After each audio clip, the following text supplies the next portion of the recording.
Oi, gente querida, estou muito feliz de estar aqui mais uma vez para trazer uma videoaula dentro desta série, deste curso chamado Por que os cristãos devem estudar as profecias. E na aula de hoje eu quero falar com vocês a respeito das festas de Israel, né? E linkar e fazer uma ligação das 7 festas de Israel com as profecias e mais especialmente ao cumprimento profético na pessoa do Messias. Por quê, gente? Porque as festas de Israel, elas tinham como objetivo primeiro que o povo de Israel viesse de todos os lugares, né, de todo o território de Israel e também até de outras nações para celebrar, entendeu? Este Deus maravilhoso que dava toda a provisão. Então eles vinham, celebravam, traziam as suas ofertas, a sua primícia, né? Porque Israel era um país cuja economia era baseada na colheita, no plantio e na colheita, e portanto estas 7 festas, elas tinham o primeiro objetivo então de trazer o povo de todos os lugares para que eles pudessem efetivamente trazer as suas ofertas, a sua primícia, né, os seus dízimos, em cima daquilo que eles tinham colhido, tá bom? Então, este é o primeiro objetivo. Mas o segundo objetivo é claro, no sentido de que Deus, a palavra moedim, tá, no hebraico, traduzida por festas aqui, significa, na verdade, no inglês tem uma palavra que chama rehearsal, que significa um ensaio do encontro que o Messias ia ter com o seu povo. Isso fica evidente, gente, porque na primeira vinda de Jesus, ele cumpriu 4 dessas primeiras festas, tá? E na segunda vinda, ele cumprirá as 3 últimas. Então, eu quero agora mostrar para vocês, porque aqui nós vemos que tanto na primeira quanto na segunda vinda de Jesus, estas festas se cumprem exatamente no dia. Nem um pouco antes, nem depois, exatamente nas festas, Jesus teve este encontro com o povo de Israel, tá? Então, eu vou mostrar para vocês que as primeiras 4 festas Jesus cumpriu na sua primeira vinda, que são as chamadas festas da primavera. E a segunda vinda de Jesus, que aliás começa com arrebatamento, Jesus cumprirá as últimas 3 festas, chamadas as festas de outono. Bom, no final, depois que eu mostrar aqui os textos bíblicos, explicar tudo para vocês, eu vou fazer um resumo com um gráfico que vai aparecer na tela para que todo mundo possa estudar e entender perfeitamente que dentro destas 7 festas nós temos o cumprimento profético das 2 vindas de Jesus. Amém? Então, em primeiro lugar, eu quero falar que as 7 festas são divididas em 2 estações, tá? Em primeiro lugar, a estação da primavera. Nós temos ali a Páscoa, tá? Em Levíticos 23, 5, que está ali entre março e abril em Israel. Pães ázimos, né? Pães sem fermentos, né? Que acontecia durante esse mesmo período da Páscoa, né? Logo depois, no dia da Páscoa, no primeiro dia, começava a festa de pães ázimos, está lá em Levíticos 23, 6. A festa de primícias, tá? Que era no terceiro dia, né? Depois da festa de Páscoa. E por último, a festa de Pentecostes, ou festas das semanas, no hebraico Shavuot. Shavua é semana, Shavuot é semanas no plural, né?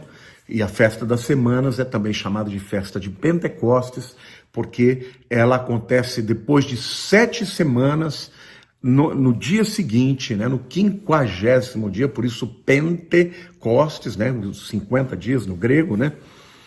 Isso acontece, está lá em Levíticos capítulo 23, de 15 a 17. Tá bom?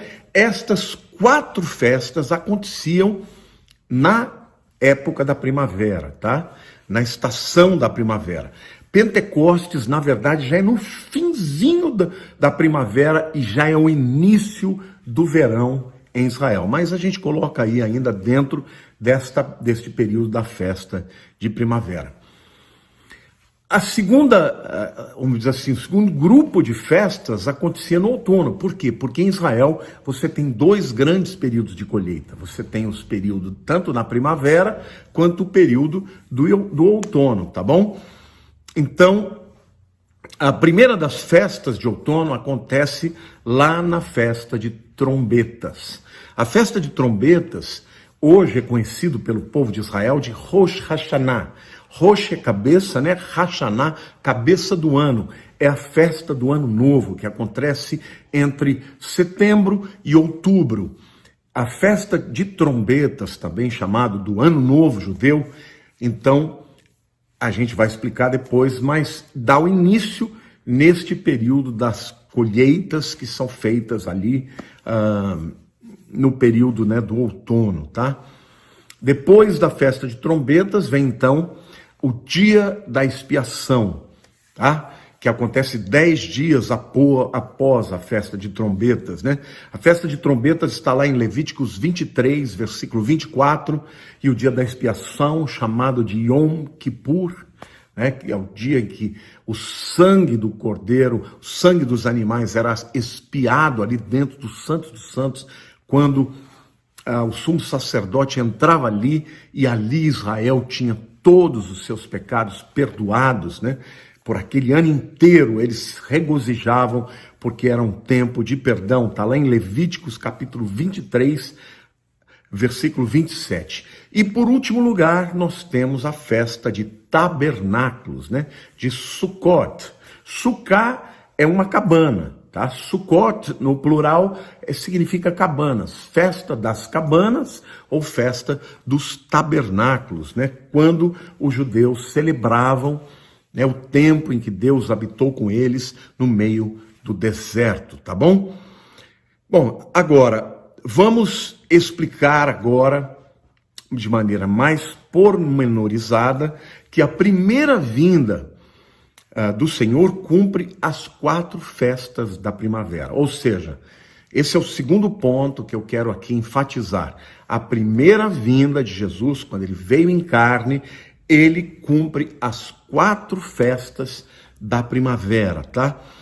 E isso é importante você entender, porque fica claro que estas festas têm a ver com o Messias. Por quê? Porque ele cumpriu exatamente no dia. Não é que foi na mesma época, não, foi no dia exato, né?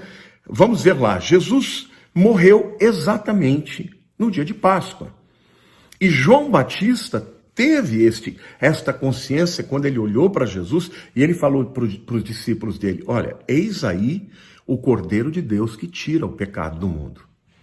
Jesus é o Cordeiro de Deus que tira o pecado do mundo. Na Páscoa, vocês se lembram que lá no Egito, Deus mandou que Moisés dissesse a cada chefe de família para que sacrificasse o cordeiro de um ano, tá?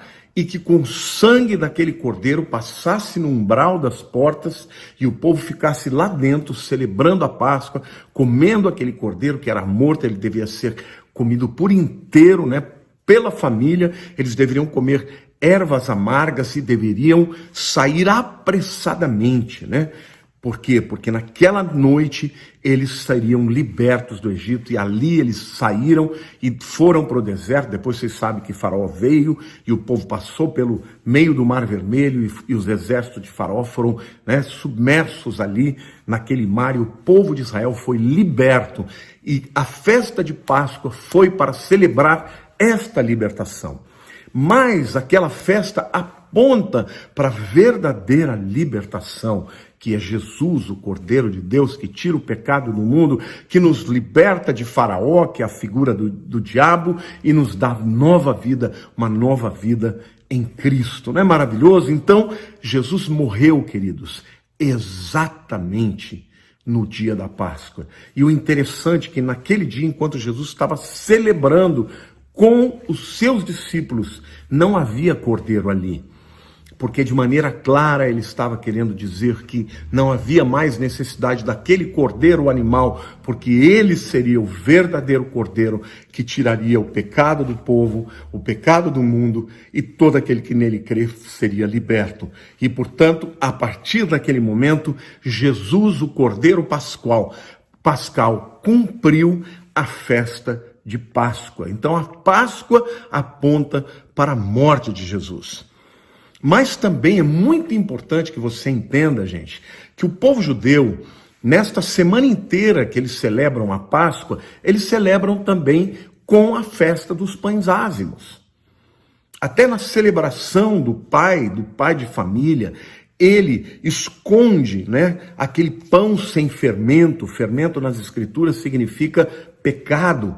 Ele esconde em 3, vamos dizer assim, panos, lenços, e ele esconde e manda que os seus meninos vão buscar e achar aqueles pães. E quando eles acham, eles recebem presentes. E durante a celebração, o pai de família coloca um desses lenços, com o pão sem fermento dentro, e ele tira e abençoa o pão e diz: bendito seja o pão que veio da terra. Meus queridos, quem é o pão sem fermento que veio da terra?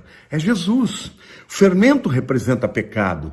Então a festa de pães ázimos fala de Jesus, o pão de Deus, que foi enterrado na terra, e que depois ressuscita, e que veio da terra sem pecado, que nós devemos incorporá-lo, devemos nos apropriar dele. E aquele que acha esse pão sem fermento recebe presente. O maior de todos os presentes é a própria vida eterna.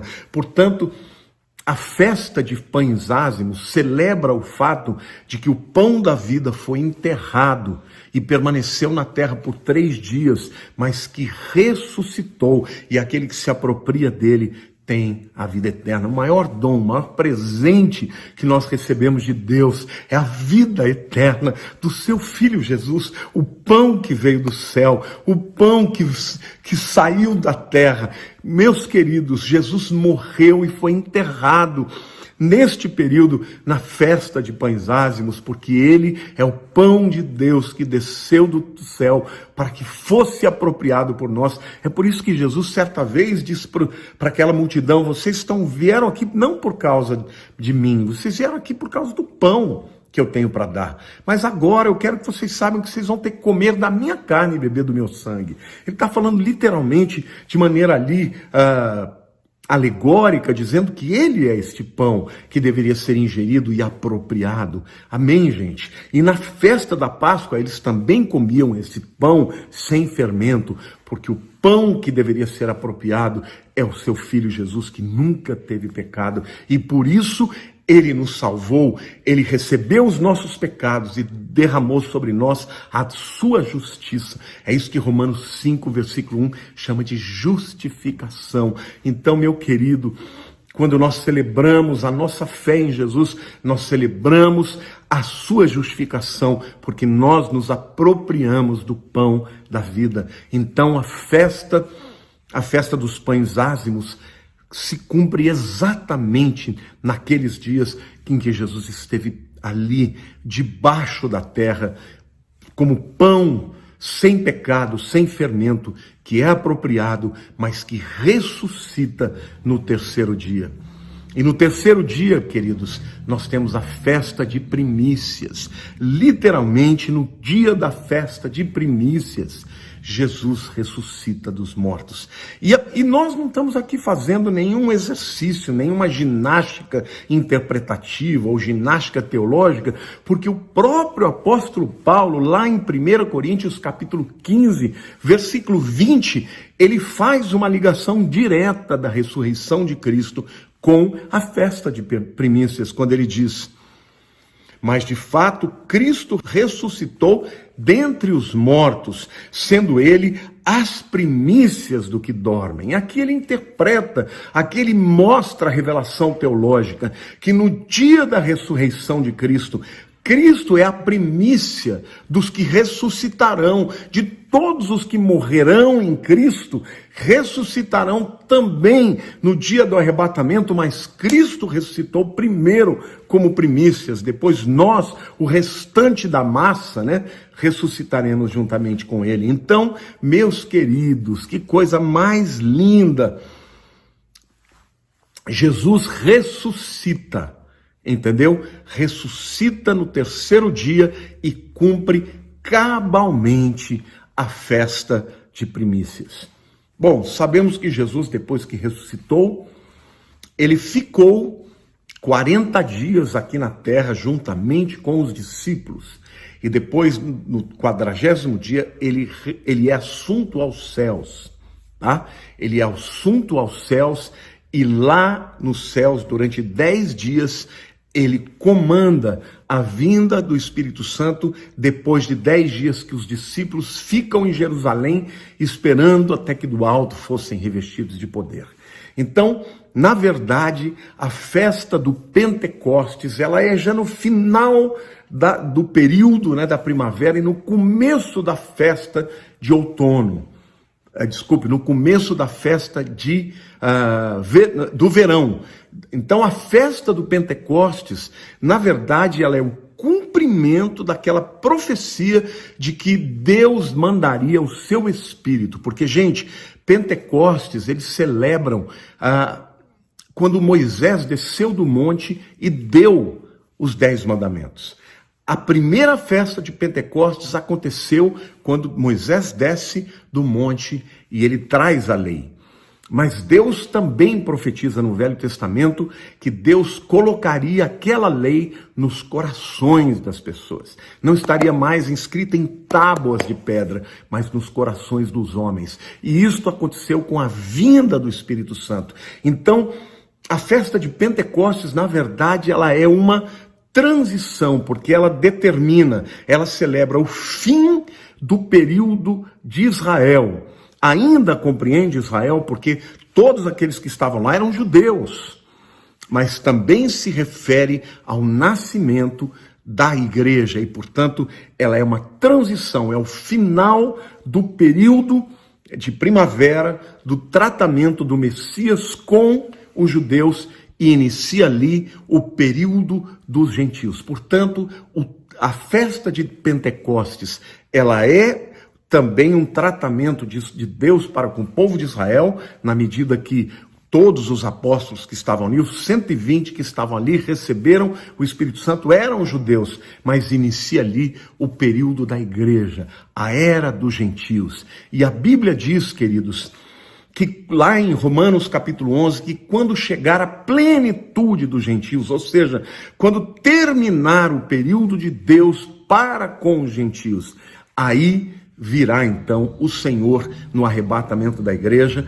que é a quinta festa, a festa de trombetas, que nós vamos falar em seguida. Então, meus queridos, vejamos aí, nas 3 primeiras festas, né, de primavera, Páscoa, Jesus morreu, Pães Ázimos fala de Jesus estando na terra, o pão sem fermento, o pão sem pecado, que foi enterrado por nós, no nosso lugar, e ele deve ser apropriado, e quando nos apropriamos do pão da vida, nós nos seremos também abençoados e receberemos um grande presente, que é a ressurreição dos mortos, como diz 1 Coríntios capítulo 15, versículo 20.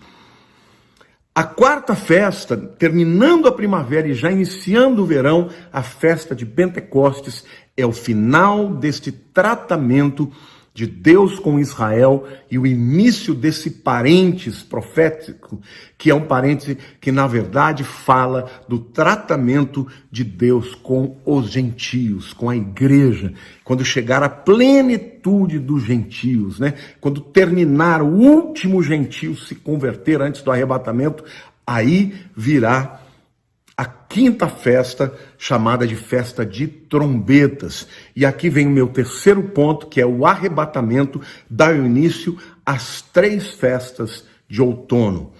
As festas de outono acontecem em Israel entre os meses de setembro e de outubro. E por que eu digo isso? Porque o ano judaico é um ano de 360 dias, tá?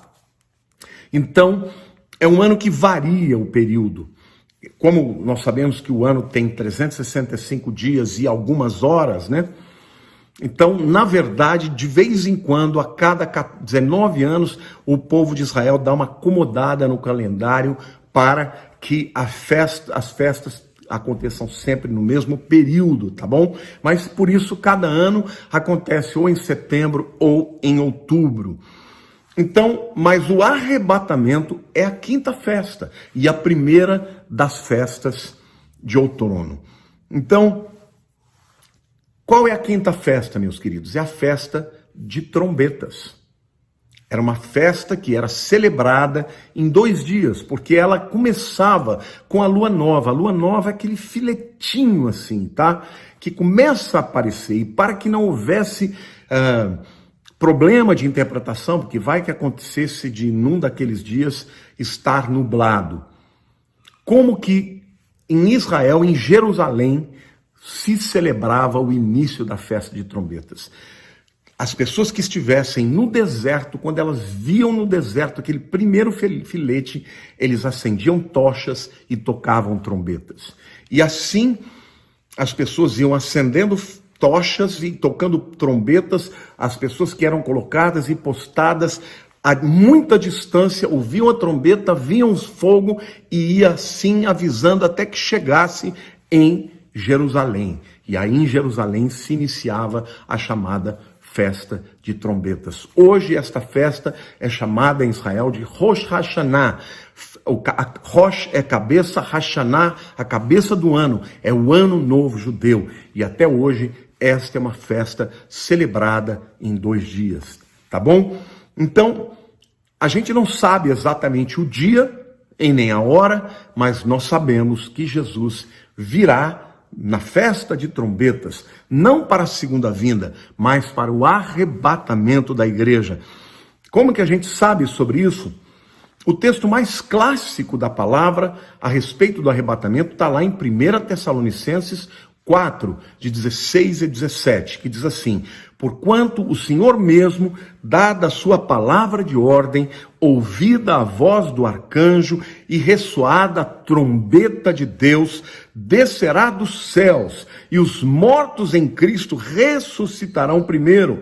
Depois nós, os vivos, os que ficarmos, seremos arrebatados juntamente com eles entre as nuvens para o encontro do Senhor nos ares, e assim estaremos para sempre com o Senhor.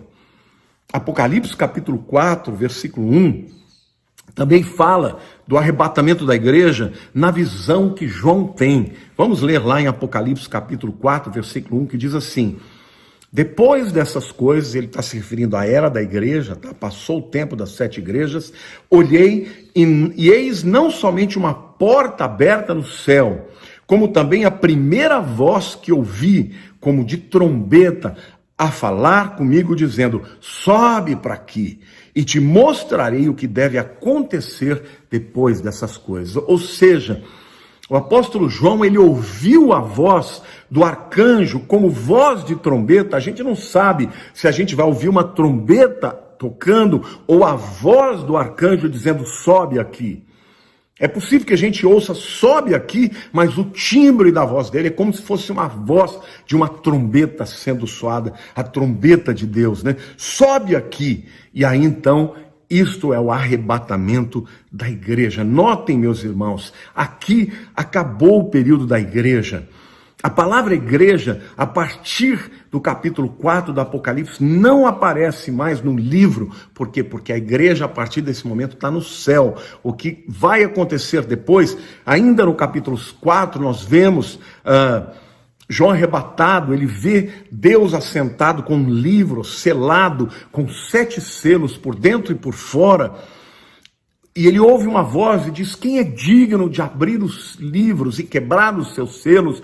E houve um silêncio no céu, ninguém podia abrir aquele livro. Então João fica impactado, ele começa a chorar, porque ninguém era digno nem no céu de abrir os livros. Aí ele ouve uma voz e um dos anciãos dizendo: João, não chores, porque você não precisa chorar. Eu vou ler para vocês lá em Apocalipse 4, versos 5 a 6, que diz assim: todavia, um dos anciãos me disse: não chores, eis que o leão da tribo de Judá, a raiz de Davi, venceu para abrir o livro e os seus 7 selos. Então vi no meio do trono e dos 4 seres viventes e entre os anciãos de pé um cordeiro como tendo sido morto. Ele tinha 7 chifres, chifre é a autoridade, 7 é a plenitude, portanto ele tinha toda a autoridade e ele estava de pé diante do Senhor, diante do trono de Deus, e ele tinha 7 olhos, que são 7 Espíritos de Deus enviados por toda a terra.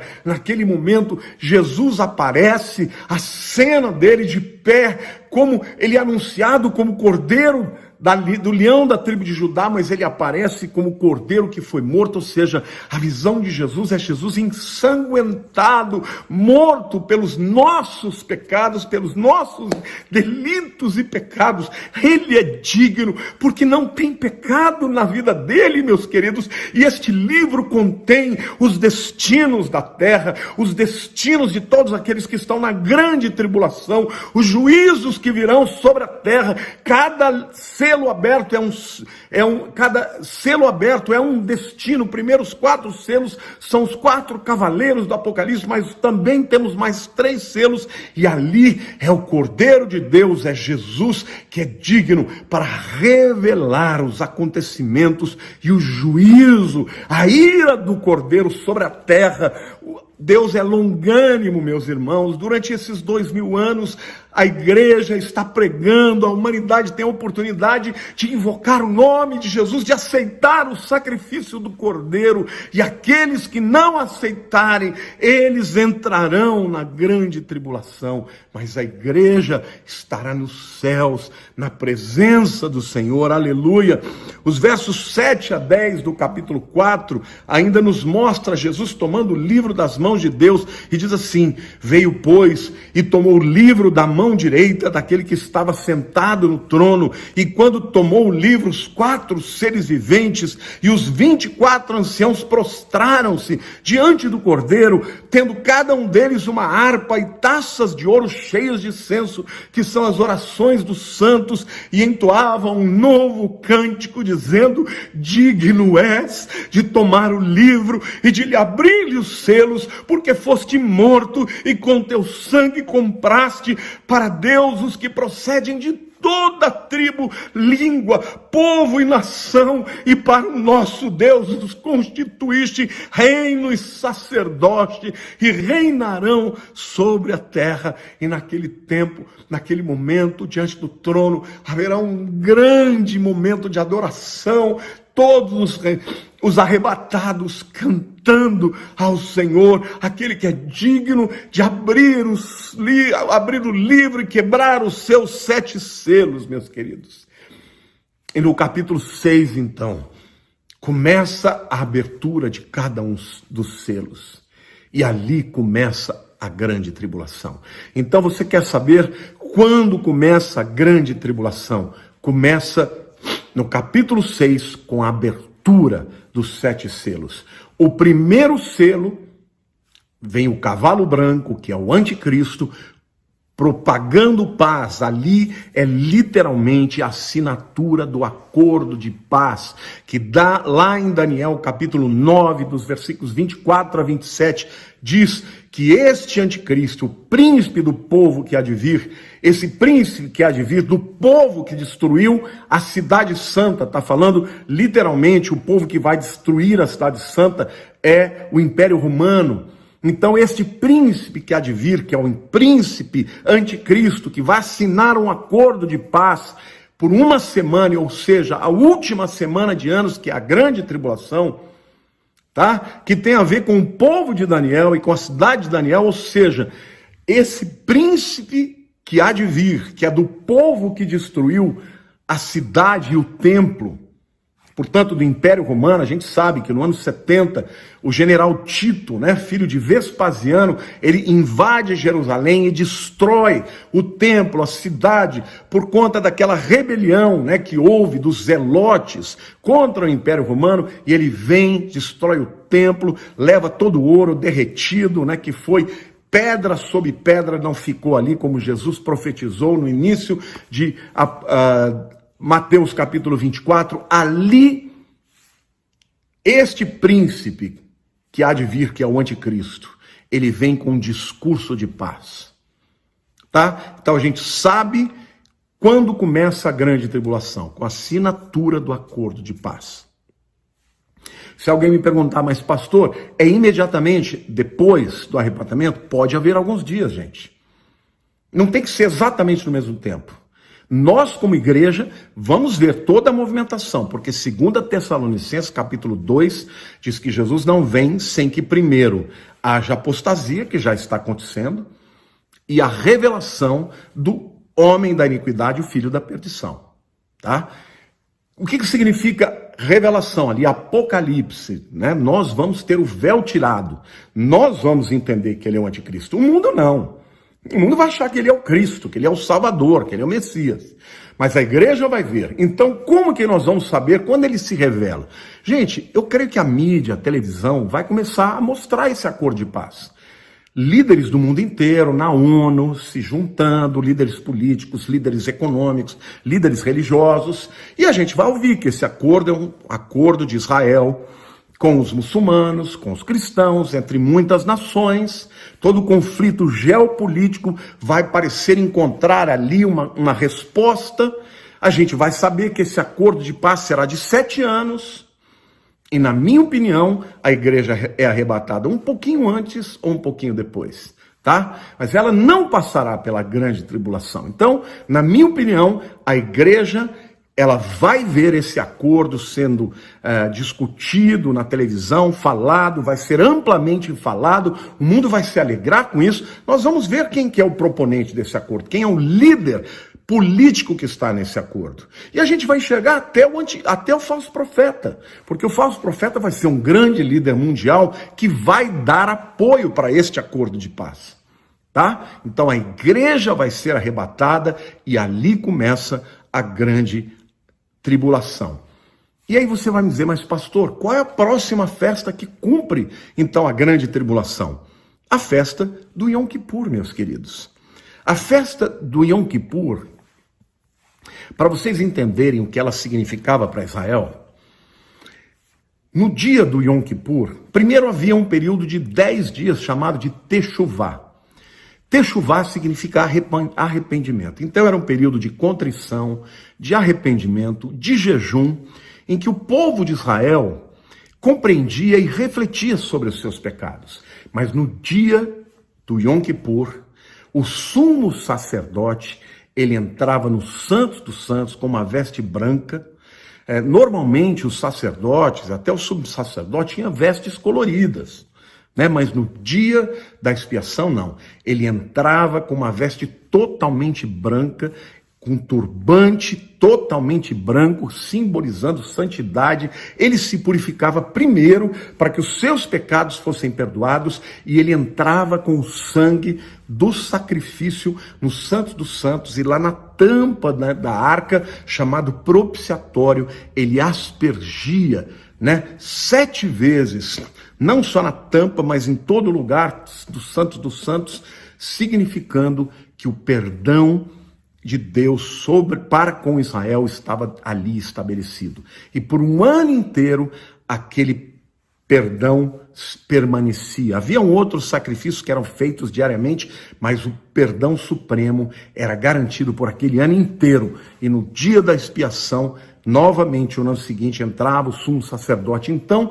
o povo todo se reunia ali. O Yom Kippur acontecia 10 dias depois, tá? Da festa de trombetas, ou seja, 10 dias depois do Ano Novo Judeu. E ali, então, se cumpria o perdão completo para a nação de Israel. Mas o que isso tem a ver? Este período, gente, da grande tribulação, vai ser um período de contrição. Vai ser um período em que Israel vai ser perseguido, especialmente na segunda metade, porque na primeira metade o acordo de paz vai permanecer, mas Durante mesmo essa primeira metade, haverá pregação dos 144 mil judeus, 12 mil de cada tribo. Haverá a pregação das duas testemunhas, que eu acredito ser Moisés e Elias. E aí então muita gente vai começar a se arrepender, vai entender que Jesus era o Messias. Os que já tinham ouvido falar, antes do arrebatamento, mas não viveram para o Senhor, mesmo os gentios poder se converter, vão se quebrantar, vão se arrepender, e esta contrição é representada pela festa do Yom Kippur, que fala de arrependimento, que fala de choro e de transformação, tá bom? Então, mas isto vai ter o seu ápice na vida de Israel, profeticamente, no final dos 7 anos, quando na batalha do Armagedon, todos os exércitos do anticristo estarão rodeando, não só Jerusalém, mas invadindo o vale de Josafá, o vale de Esdraelon, e ali no norte, na região da Galileia. A Bíblia fala de 200 milhões de soldados que virão dali e que entrarão para dominar e para destruir Israel. E naquele momento o povo de Israel vai clamar e o Senhor Jesus do céu vai se manifestar e vai destruir os exércitos do anticristo e salvar a Israel de maneira milagrosa, e todo o povo de Israel vai se converter. Eu quero ler para vocês lá no livro de Zacarias, capítulo 12, versículos 1 a 3, a gente vai analisar isso aqui, porque isso aqui fala desta batalha do Armagedon. É um texto lindo, é maravilhoso. Toda vez que eu leio, eu me quebranto, eu choro, porque ali o Senhor vai cumprir as suas promessas, e ali o Yom Kippur vai efetivamente valer para Israel e vai ter o seu cumprimento profético. Vamos começar lendo os 3 primeiros versículos de Zacarias 12. Sentença pronunciada pelo Senhor contra Israel.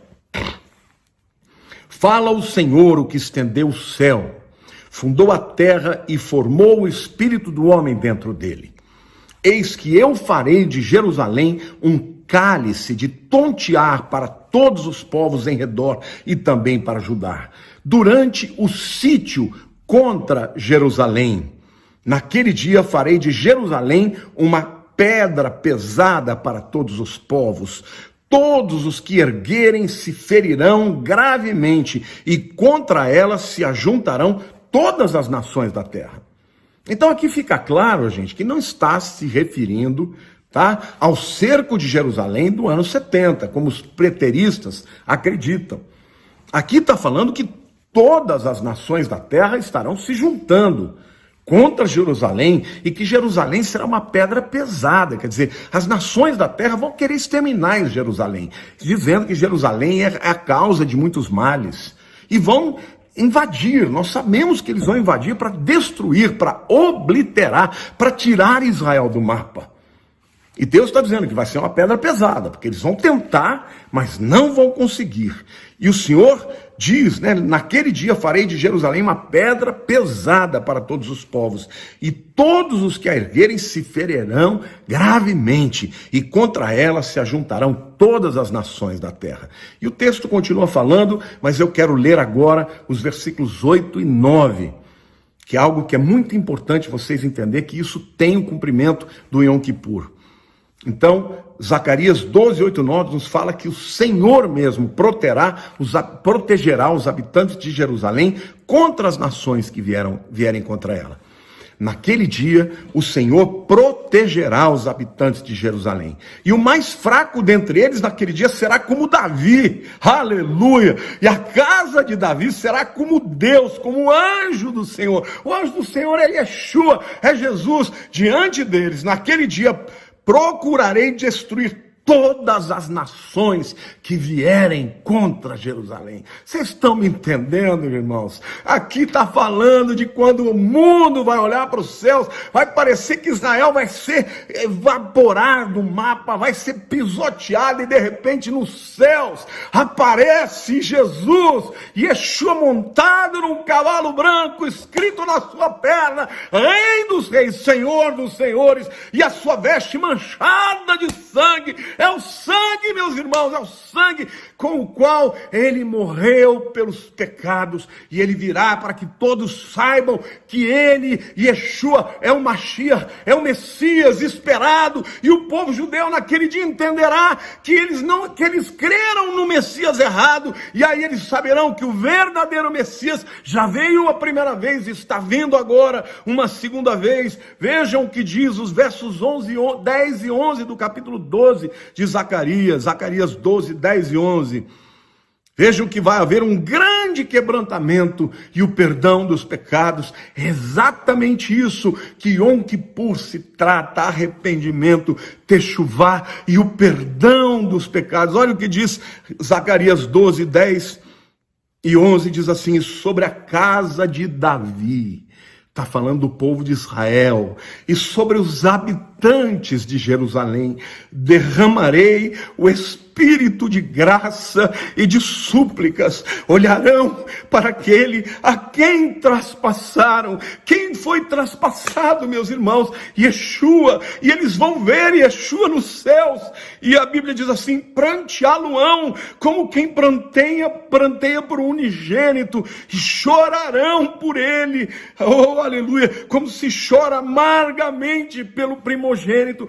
Quem é, meus irmãos, o unigênito de Deus? Quem é o primogênito de Deus? Primogênito porque nós somos todos os outros filhos. Ele é o primogênito, e eles olharão para ele e chorarão e prantearão e dirão: Senhor, por 2000 anos nós não cremos em ti, Senhor, por 2000 anos nós te rejeitamos, mas nós te aceitamos, nós te invocamos. Vem, Baruch Rabá, Yeshua HaMashiach, bem-vindo que vem, como diz Jesus quando ele estava na ceia, ali tomando com os discípulos o cálice, o quarto cálice, o cálice do Hilel. Ele não tomou, ele diz: a partir de hoje eu não mais tomarei mais do fruto da vide, até que se diga: bendito o que vem, Baruch Rabá Beshem Adonai, Baruch Rabá, bendito que vem Beshem Adonai, no nome do Senhor. É quando neste dia, na guerra do Armagedon, o povo de Israel vai olhar, reconhecer o primogênito, o unigênito de Deus, e eles vão dizer: bendito o que vem em nome do Senhor de Yahweh. E naquele dia, irmãos, Israel será salvo, e a Bíblia diz: naquele dia será grande o pranto de Jerusalém, como o pranto de Haddad e Rimon no vale de Megido, porque os exércitos do anticristo estarão tanto no vale do Megido, lá no Armagedon, quanto ali cercando Jerusalém. E nos versos 1 a 6 do capítulo 13, a sequência fala de maneira clara sobre o perdão dos pecados, quando o Messias for reconhecido pelo seu povo. Esse é o verdadeiro cumprimento do Yom Kippur. E a Bíblia diz: naquele dia haverá uma fonte aberta para a casa de Davi e para os habitantes de Jerusalém, para remover o pecado e a impureza. Acontecerá naquele dia, diz Yahweh, Senhor dos exércitos, que eu eliminarei da terra os nomes dos ídolos, e deles não haverá mais memória, aleluia. E também removerei da terra os profetas e o espírito do imundo. Quando alguém ainda profetizar, seu pai e sua mãe, que o geraram, lhe dirão: não viverás, porque tens falado mentiras em nome do Senhor. Seu pai e a sua mãe que o geraram traspassarão quando profetizar. Naquele dia se sentirão envergonhados os profetas, cada um da sua visão quando profetiza.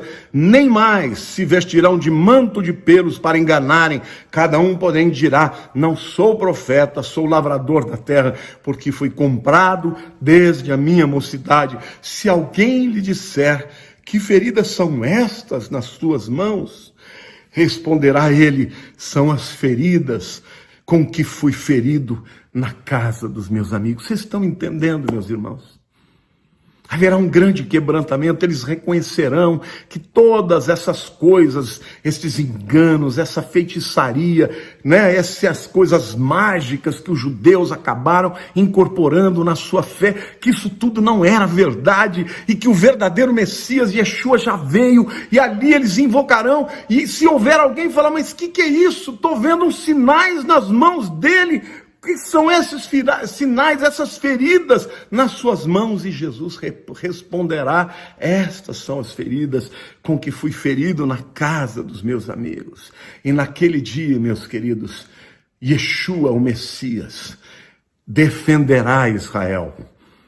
E toda a nação de Israel, os que sobreviveram, se converterão e dirão, Baruch Rabá Beshem Adonai, bendito que vem em nome do Senhor, aleluia. Haverá uma fonte aberta para a casa de Davi, para os habitantes de Jerusalém, para remover os pecados e a impureza. Queridos, quem é a fonte de água viva? Yeshua, é Jesus. Ele disse certa vez, no final da festa dos tabernáculos, eia, quem tem sede, venha a mim e beba, e aquele que crer do seu interior fluirão rios de água viva que perdoa os nossos pecados.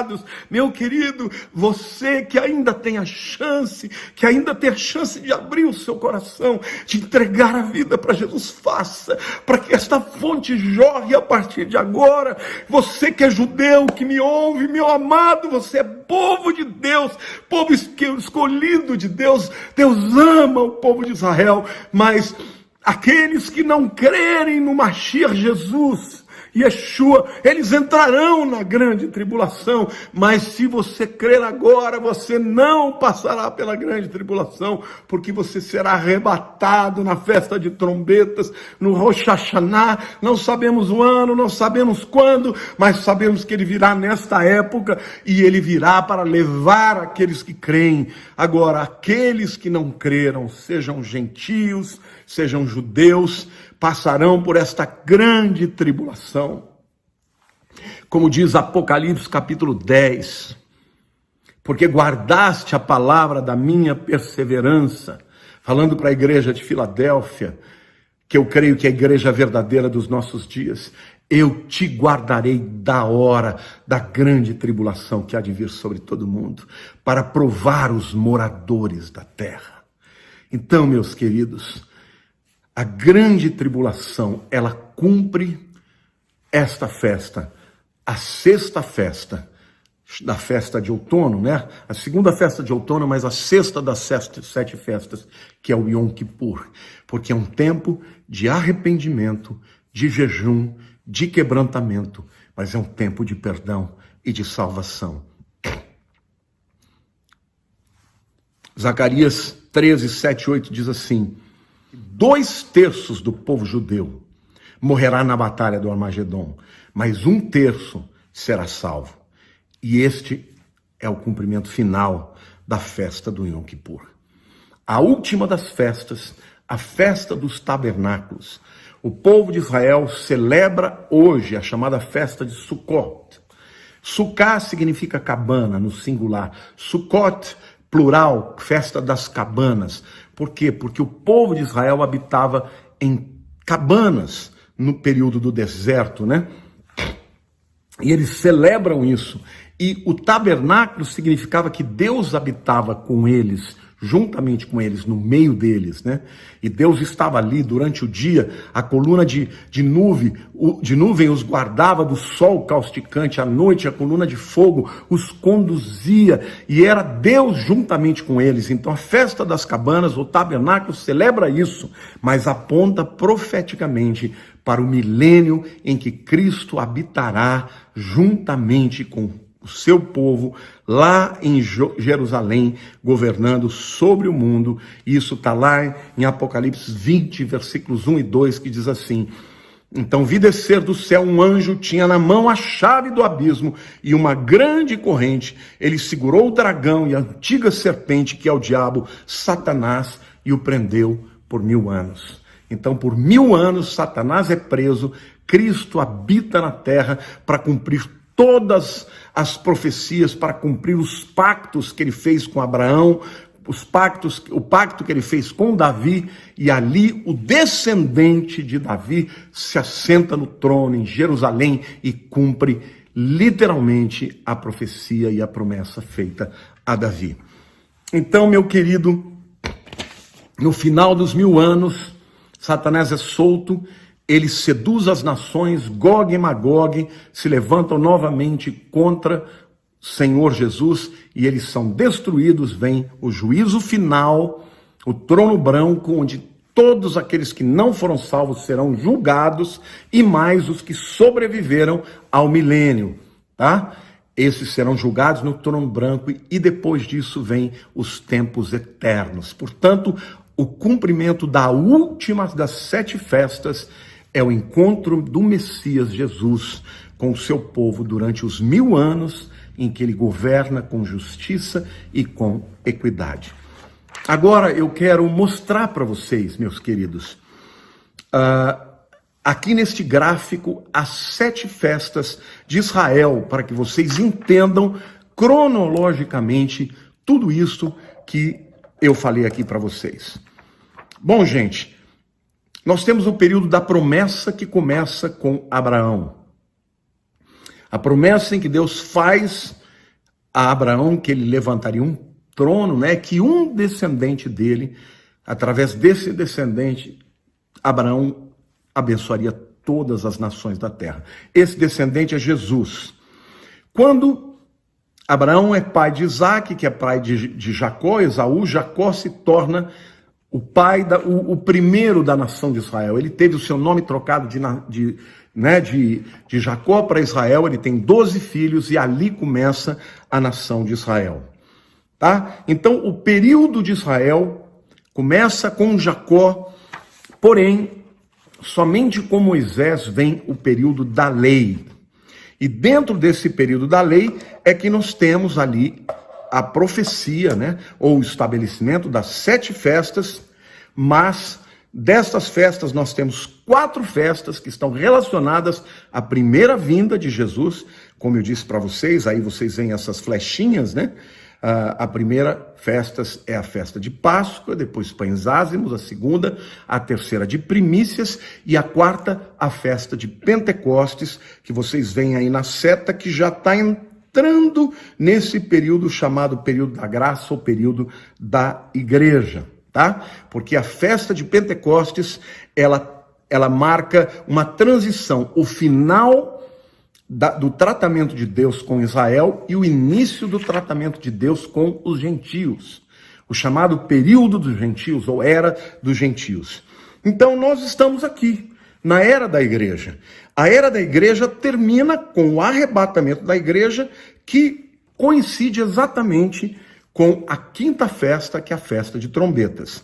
A festa de Yom Kippur, que é a 6ª festa, que é o período da tribulação inteiro, mas ela tem o seu cumprimento cabal no fim da batalha do Armagedon, quando Jesus vem, e ali o povo de Israel entra em processo de arrependimento, contrição, são salvos, os inimigos de Israel destruídos, Satanás preso por 1000 anos, o anticristo e o falso profeta lançados já no lago de fogo, e depois vem o juízo final, e também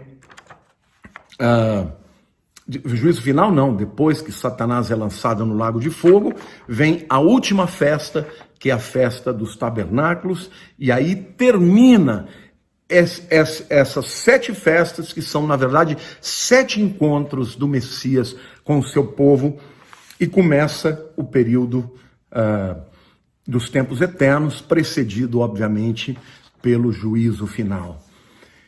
Meu querido, meus queridos, amo muito vocês. Esta é uma lição de suma importância, você rever várias vezes, você estudar para que nunca mais você tenha dúvidas sobre estas coisas e você possa ter certeza do arrebatamento da igreja antes da grande tribulação.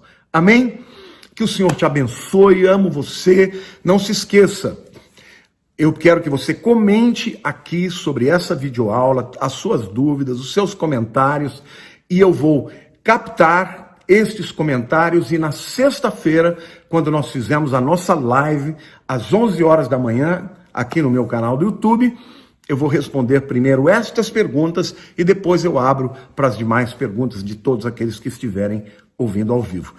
A minha sugestão é que você ouça várias vezes essa mensagem até que você tenha isso decor na sua mente. Tá bom? Amo todos vocês, muito obrigado a todos vocês que têm aqui sido fielmente meus alunos, meus discípulos, né? Meus protegidos, e eu agradeço a todos os que estão divulgando as minhas mensagens, porque esta é uma mensagem que é muito importante para todo mundo saber que ainda dá tempo de aceitar a Cristo, de se santificar e estar pronto para ouvir a trombeta e ser arrebatado com Jesus. Um beijo no teu coração, em nome de Jesus. Eu te amo muito. Amém. Deus te abençoe.